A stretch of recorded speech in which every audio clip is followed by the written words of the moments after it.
Hi friends, ఈరోజు మనం బ్లౌజ్కి పైపింగ్ ఏ రకంగా వేసుకోవాలనేది చూద్దామండి. మనం తాడులో ఈ పైపింగ్ తాడు మనకి మార్కెటింగ్లో దొరుకుతుంది. ఇది పైపింగ్ థ్రెడ్ అండి.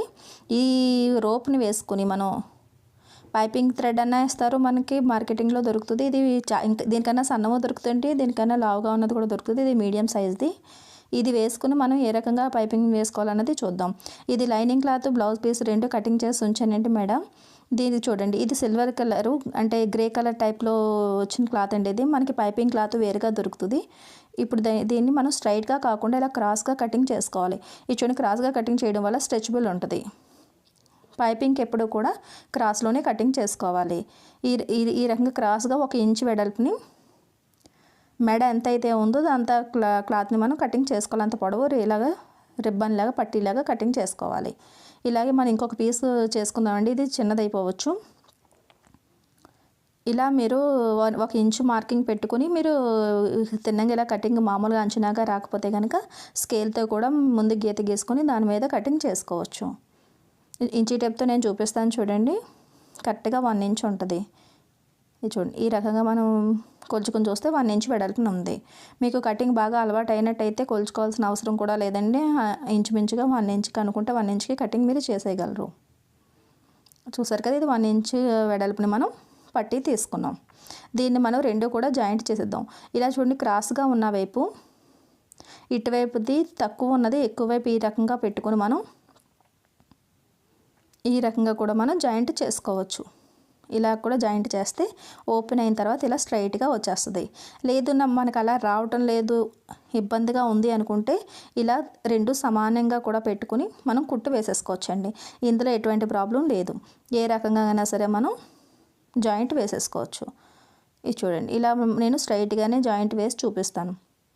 ఇలా స్ట్రైట్గా జాయింట్ కూడా పెట్టేసుకోవచ్చు. ఈ జాయింట్ అయిపోయిన తర్వాత మనం మిగిలిన క్లాత్ని కొద్దిగా కటింగ్ చేసేసి ఇప్పుడు ఈ రోప్ని దీన్ని ఈ రకంగా పక్కకి సైడ్కి మనం ఒకవైపు లోపల వైపుకి చూడండి, ఇక్కడికి ఇలాగా ఫోల్డ్ చేసి ఒక 1/2 ఇంచ్ వరకు ఫోల్డ్ చేసి మనం ఒక అంచుని కుట్టేసుకుందాం. ఇది లోపల వైపుకి వెళ్ళిన తర్వాత దారాలు రాకుండా ఉండడం కోసం అని చెప్పేసి మన ఫినిషింగ్ కోసం అని ఈ కుట్టు కుడుతున్నామండి. ఈ రకంగా చూసారు కదా, దానికదే ఎలా రౌండ్గా తిరుగుతుందో. క్రాస్ పట్టి కటింగ్ చేస్తే పైపింగ్ చాలా చక్కగా వస్తుందండి. ఈ రకంగా మొత్తం మనం ఎంత అయితే పట్టి తీసుకున్నారో అదంతా మీరు ఇలా సైడ్లు ఇలా కుట్టేసుకోవాలి. ఇది కుట్టుకున్న ఇలా అయిపోయిన తర్వాత మనం బ్లౌజ్ పీస్ మనం తీసుకోవాలి. లైనింగ్ పీసు మనం చూడండి, ఇది మనకు అయిపోయింది కదా. ఇప్పుడు మనం లైనింగ్ పీస్ మనం తీసుకుందాం. బ్లౌజు లైనింగు కటింగ్ చేసుకున్న బ్లౌజ్ని మీరు ఏ నెక్ అయినా ఎలాంటి డిజైన్ అయినా సరే మీరు ఈ రకంగానే చూసుకుంటే సరిపోద్ది. ముందు మీరు బ్లౌజ్ పీస్ వేసుకుని అంటే సీదా వైపు అండి, మనకి పై వైపుని బ్లౌజ్ పీస్కి లైనింగ్ పెట్టుకోవాలి. ఇది కుట్టిన తర్వాత వెనక్కి తిప్పితే లైనింగ్ మీకు ఉల్టా వైపుకి వెళ్ళిపోద్ది అనమాట, లోపల వైపుకి. ఇప్పుడు మీరు కరెక్ట్గా మెడని కొలుచుకుని చక్కగా ఇలాగ స్టార్టింగ్ దగ్గర మీరు పట్టుకోవాలి. పట్టుకుని ఇలా పాదం దగ్గర జారిపోకుండా ఇలా పెట్టి మీరు ఇది కుట్టుకున్నాం కదండి, దీన్ని ఇలా పెట్టుకుందాం. ఇది చూడండి, ఇది ఈ రకంగా మనం కుట్టింది లోపలికి ఉండేటట్టుగా చూస్తున్నారు కదా. ఇది కుట్టింది మనకి పైకి వస్తుంది, ఈ కుట్టు మనం పైకి వస్తుంది. ఇలా ఈ రకంగా పెట్టుకోవాలి. కానీ లైనింగ్కి బ్లౌజ్ పీస్కి మధ్యలో పెట్టుకోవాలి.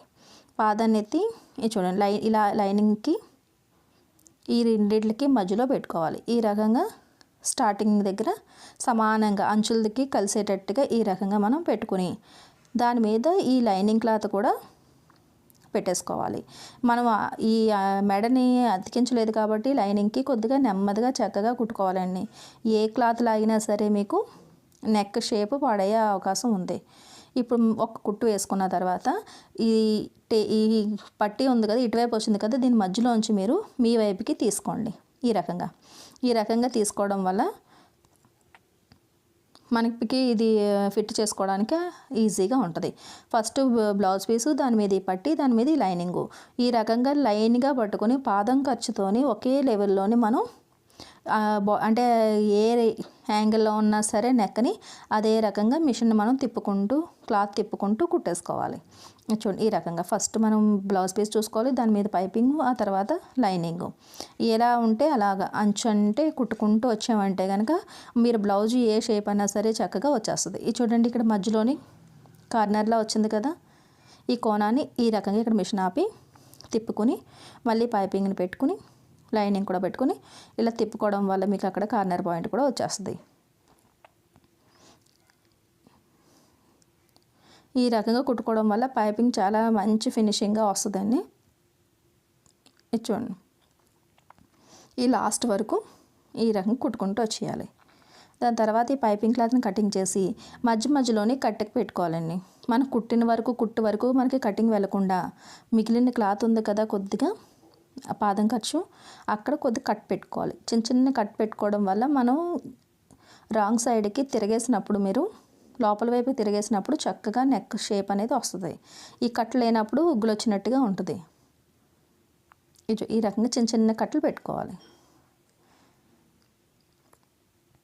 కొద్దిగా నెమ్మదిగా మీరు కుట్టుకున్నారంటే కనుక పైపింగ్ మీకు మంచి షేప్లోని చక్కగా ఫినిషింగ్తో కూడా వచ్చేయచ్చండి.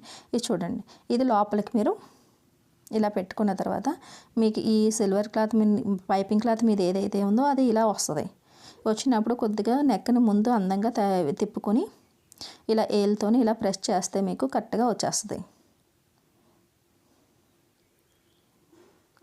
ఇప్పుడు ఈ పైపింగ్ కరెక్ట్గా వచ్చేస్తుంది కదండి. ఇప్పుడు మనం రోప్ చూపించాను కదా, ఆ రోప్ తీసుకుని చూడండి, ఈ రోప్ తీసుకుని స్టార్టింగ్ వైపు ఈ రకంగా పెట్టుకుని మనం ఫోల్డ్ చేసుకోవాలి. చూడండి, బ్యాక్ సైడ్ ఇలా ఉంది, ఇలా ఫోల్డ్ చేసుకుంటే చాలా ఈజీగా మీకు పైపింగ్ వచ్చేస్తుంది. ఎక్కువగా ఫోల్డింగ్లు అవి ఏమీ అవసరం లేకుండా ఇలా పెట్టుకోవడం. కానీ చేతి దగ్గర మనం ఈ రకంగా దగ్గరికి పెట్టుకున్నప్పుడు చక్కగా మనం టైట్గా వచ్చేటట్టుగా ఇలా లోపల వరకు కూడా మనకి పైపింగ్ క్లాత్ని ఇలా జరుపుకుంటూ టైట్గా వచ్చే వరకు పెట్టుకుని అప్పుడు పైపింగ్ మీద కాకుండా మనకి బ్లౌజ్ పీస్ ఉంది కదండి బ్లాక్ది, దాని మీదే స్టిచ్చింగ్ వచ్చేటట్టుగా చూసుకోవాలి. పైపింగ్కి బ్లౌజ్కి మధ్యలోనే ఒకే రకంగా స్టిచ్చింగ్ వచ్చేటట్టుగా చూసుకోవాలి. ఈ రకంగా నెమ్మదిగా కొద్దిగా మీరు ఈ రకంగా పట్టుకుని వేసుకున్నారంటే కనుక పైపింగ్ చాలా ఫినిషింగ్గా వస్తుంది.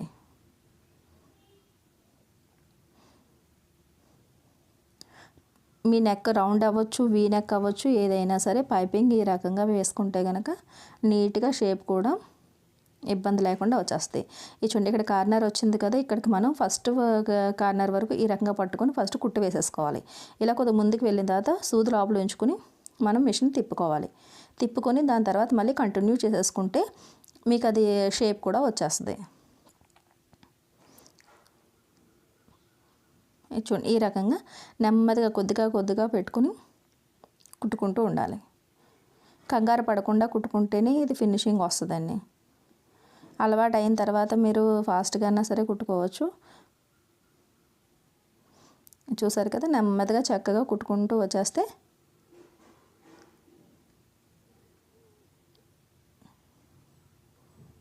ఈ రకంగా మీరు కంప్లీట్ చూడండి. లాస్ట్ వరకు కూడా ఇలాగే కంటిన్యూగా కుట్టుకుంటూ ఇలా వస్తే ఫినిష్ అయిపోద్ది. దాని తర్వాత ఈ రోప్ని కటింగ్ చేసేసుకోండి. ఇప్పుడు చూడండి, చక్కగా ఇది చూడండి ఎంత ఫినిషింగ్తో చక్కగా మీకు పైపింగ్ తయారైపోయిందో. ఇలాగ పైపింగ్ వేసుకోవడం ప్రాక్టీస్ చేస్తే ఏ బ్లౌజ్ అయినా సరే డిజైన్ వేసుకున్నప్పుడు మీకు కరెక్ట్గా వచ్చేస్తుంది. చూసారు కదండి, చూడండి పైపింగ్ చక్కగా మీకు వచ్చేసింది. ఎక్కడ ముడతలు లేకుండా, ఉగ్గులు లేకుండా చక్కగా పైపింగ్ అనేది ఒకే లెవెల్లోని వచ్చేసింది.